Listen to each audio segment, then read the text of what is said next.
Dear students, in the past classes, we have been studying about history and allied sciences. So today we will continue with the same topic. அன்புக்கினிய மாணவர்களே, கடந்த சில வகுப்புகளாக நாம் வரலாற்றோடு தொடர்புடைய அறிவியல், சமூக அறிவியல் பாடங்களை பற்றி படித்துக் கொண்டிருக்கின்றோம். இந்த வகுப்பில் அதன் தொடர்ச்சியாக அதே தலைப்பில் பேச இருக்கிறோம்.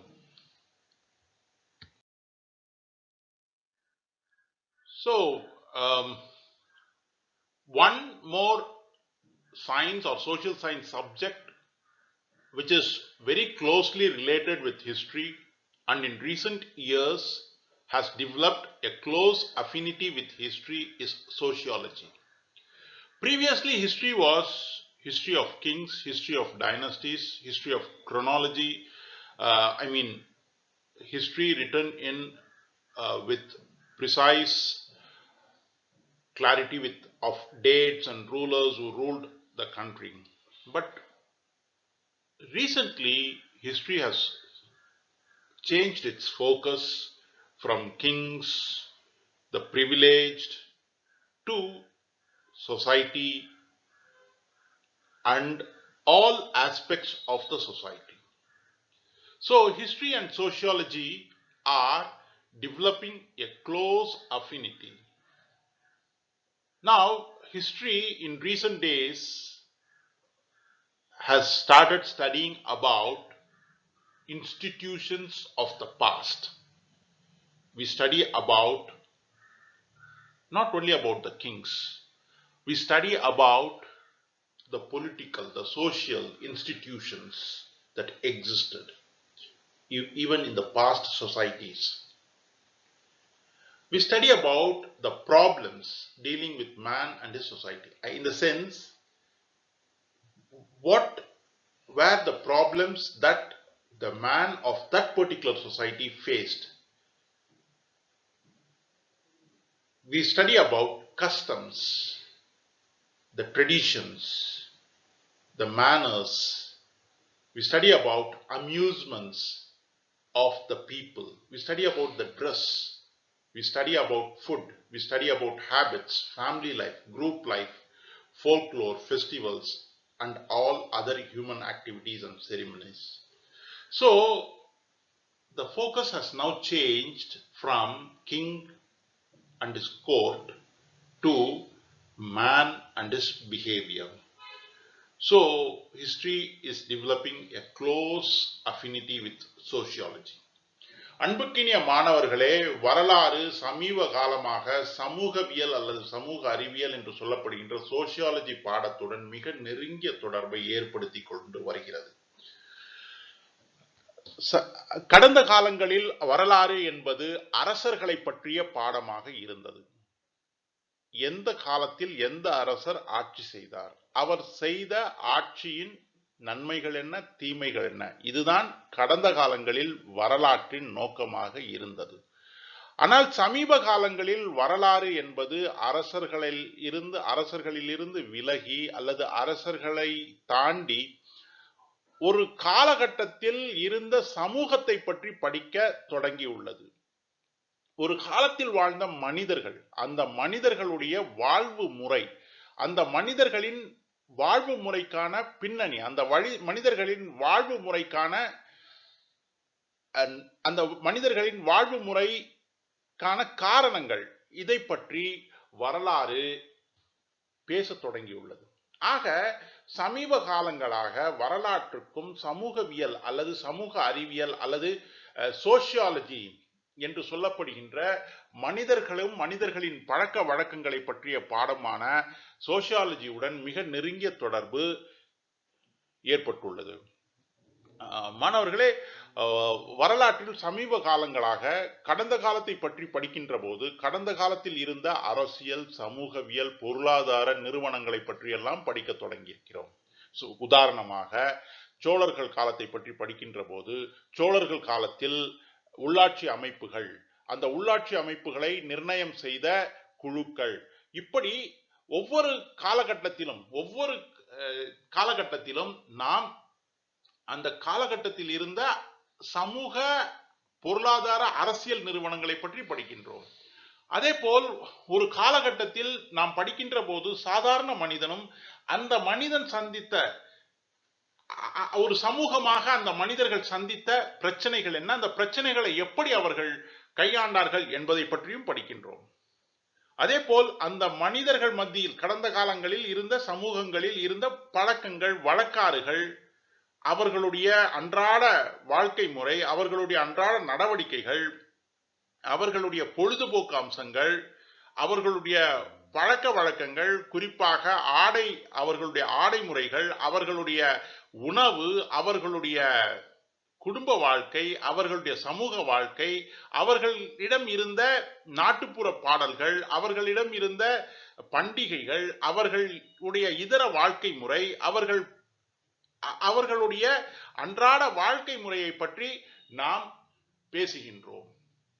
ஆக வரலாறு சமீப காலகட்டங்களில் அரசர்களிலிருந்து விலகி மனிதனும் சாதாரண மனித குழுவும் சாதாரண மனித சமூகமும் அவர்களுடைய அன்றாட வாழ்க்கை முறையை பற்றி பேச தொடங்கியுள்ளது. ஆக சமீப காலமாக வரலாறும் சமூகவியலும் மிக நெருங்கிய தொடர்பு ஏற்படுத்தி கொண்டிருக்கக்கூடிய பாடமாக இருந்து கொண்டிருக்கிறது.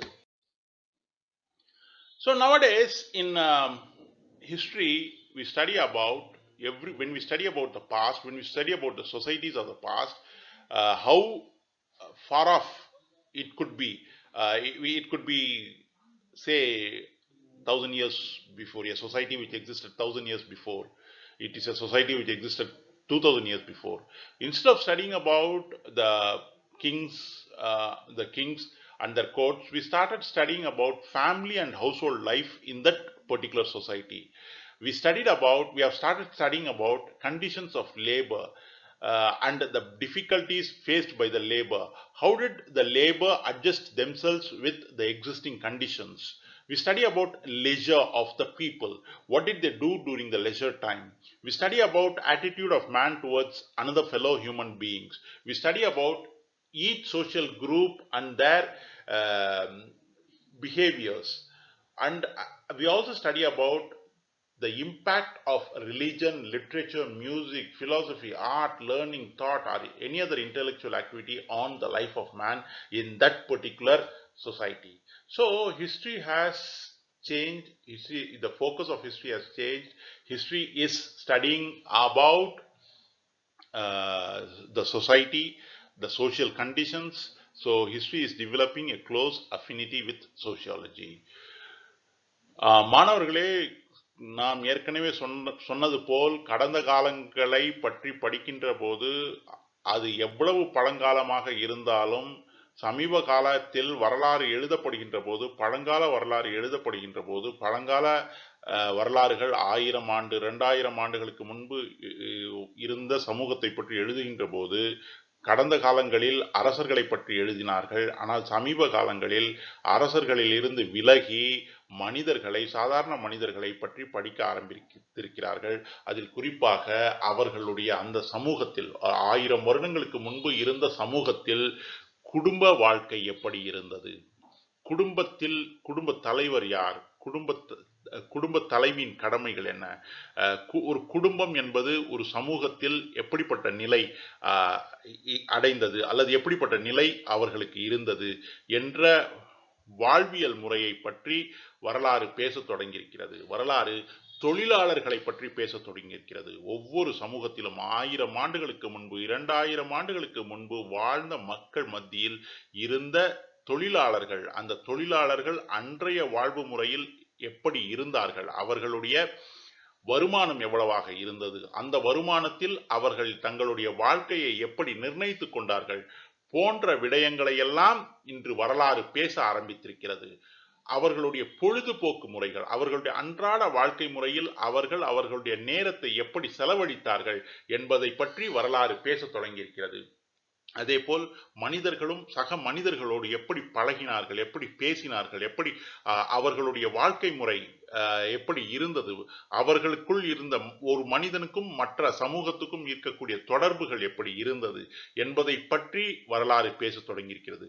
அதேபோல் சமூக குழுக்களாக இருந்த பணக்காரர்கள், ஏழைகள், பிரபுக்கள், சிற்றரசர்கள், பெண்கள், சமூகத்தில் இருந்த பிரிவினைகள், ஒவ்வொரு பிரிவினையில் இருந்த மக்களின் வாழ்க்கை முறை, இப்படி சமூகத்தை பற்றி பேசத் தொடங்கியிருக்கிறது வரலாறு. அதேபோல் மனிதனின் வாழ்க்கையை அன்று 1000 ஆண்டுகளுக்கு முன்பு, 2000 ஆண்டுகளுக்கு முன்பு மனிதனின் வாழ்க்கையை அவனுடைய சமயம், அவனுடைய இலக்கியம், அவனுடைய இசை, அவனுடைய தத்துவம், அவனுடைய கலை, அவனுடைய கல்வி அறிவு மற்றும் அவனுடைய சிந்தனை ஆற்றல் எப்படி பாதித்தது அல்லது அது எப்படிப்பட்ட தாக்கத்தை ஏற்படுத்தியது என்பதை பற்றியெல்லாம் வரலாறு பேசத் தொடங்கியிருக்கிறது. ஆக வரலாறுக்கும் சமூகவியல் பாடங்களுக்கும் மிக நெருங்கிய தொடர்பு சமீப காலமாக ஏற்பட்டு கொண்டிருக்கிறது.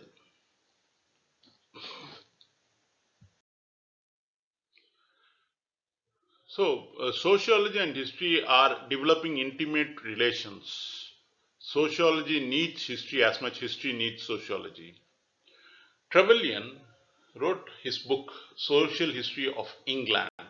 And in this book, Social History of England, he has brought out how the society existed in England, or how the society evolved in England, how the society functioned in England. Likewise, Toynbee says that history is composed of societies and not individuals or nations. So social history concerns with origin and development of institutions. It is basically about how man emerged from savagery to civilization, how every day he became civilized. This is what history is about, and this is what social history is about. அன்புக்கினிய மாணவர்களே, சமூகவியலும் வரலாறும் மிக நெருங்கிய ஒரு உறவு முறையை, தொடர்புகளை ஏற்படுத்தி கொண்டு வரக்கூடிய காரணத்தினால் இப்பொழுது வரலாற்றில் சமூக வரலாறு என்ற ஒரு தனி பாடப்பிரிவு உருவாகி இருக்கிறது. சமூக வரலாறு என்கின்ற அந்த தனி பாடப்பிரிவில், சமூக வரலாறு என்கின்ற அந்த தனி பாடப்பிரிவில் மனிதர்களை பற்றி, சமூகங்களை பற்றி படிக்க தொடங்கி இருக்கிறோம். இந்த சமூக வரலாறு என்ற பாடம் உருவான காரணத்தினால் இன்று சமூகவியலுக்கும் வரலாற்றின் தேவை இருக்கிறது. அதே போல் வரலாற்றுக்கும் சமூகவியலின் தேவை இருக்கின்றது. சமூகவியல் பாடங்களின் அடிப்படையில் வரலாறு படிக்கப்படுகின்றது. வரலாற்று கருத்துக்களின், வரலாற்று தகவல்களின் அடிப்படையில் சமூகவியல் பாடம் வளர்ந்து வருகிறது. ஆக சமூகவியலும் வரலாறும் நெருங்கிய தொடர்புகளை ஏற்படுத்தி கொண்டு வருகின்றன. ட்ரெவெல்யன் என்ற வரலாற்று ஆசிரியர் சோஷியல் ஹிஸ்டரி ஆஃப் இங்கிலாந்து என்ற ஒரு புத்தகத்தை எழுதினார். இந்த புத்தகத்தில் வரலாற்றுக்கும் ஆங்கிலேய சமூகம் எப்படி தன்னை வளர்த்தெடுத்து கொண்டது, ஆங்கிலேய சமூகத்தில் ஒவ்வொரு காலகட்டத்திலும் இருந்த சமூக எண்ணங்கள், சிந்தனைகள், சமூக ஓட்டங்கள், சமூக பழக்க வழக்கங்கள் போன்றவற்றையெல்லாம் அவர் தொகுத்து அந்த சமூகம் தன்னை எப்படியெல்லாம் மாற்றிக்கொண்டது என்பதை பற்றி எழுதியிருக்கிறார்.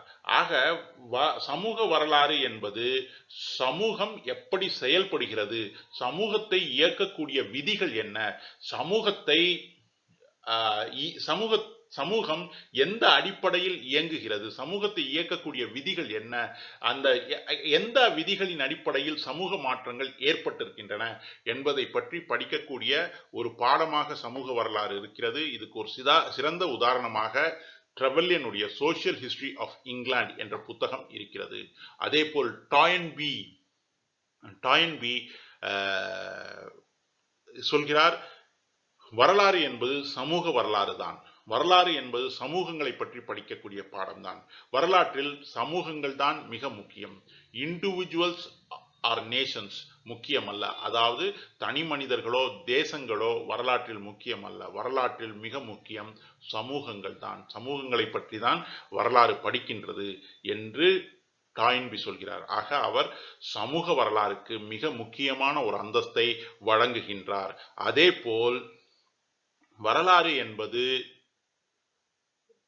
நிறுவனங்கள், சமூக நிறுவனங்கள் எப்படி துவங்கின, ஒரு சமூகம் என்பது தன்னை எப்படி ஒருமித்துக் கொள்கிறது, ஒரு சமூகம் என்பது தன்னை எப்படி உருவாக்கி கொள்கிறது, ஒரு சமூகம் என்பது தன்னை உருவாக்கி கொள்ளக்கூடிய அதே சூழலில் தன்னை நிர்வகித்துக் கொள்வதற்காக அவர்கள் ஏற்படுத்திக் கொள்ளக்கூடிய நிறுவனங்கள் என்ன, அந்த நிறுவனங்கள் எப்படி அந்த சமூகத்தை கட்டுப்படுத்துகிறது என்பதை பற்றிய படிப்பு தான் சமூக வரலாறு. இந்த சமூக வரலாறு மனிதன் தன்னுடைய வாழ்க்கை நிலையை துவங்குகின்ற போது இருந்த ஒரு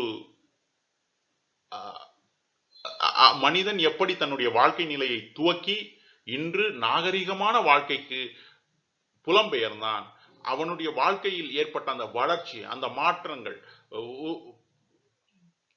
தன்னுடைய வாழ்க்கை நிலையை அவன் துவங்குகின்ற போது ஒரு நாடோடியாக கிடைத்த உணவு கிடைக்கின்ற இடங்களை தேடி சென்று உணவை வேட்டையாடி உணவை பருகிய அந்த காலத்தில் இருந்து ஒரு நாகரீக வாழ்க்கைக்கு எப்படி அவன் மாறினான் என்பதை பற்றி படிப்பதுதான் சமூக வரலாறு.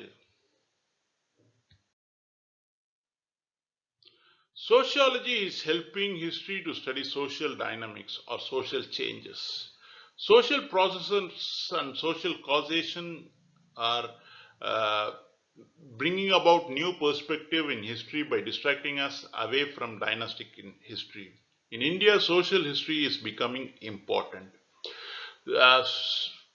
அன்புக்கினிய மாணவர்களே, சமூகவியல் என்பது வரலாற்றுக்கு உதவி செய்கிறது.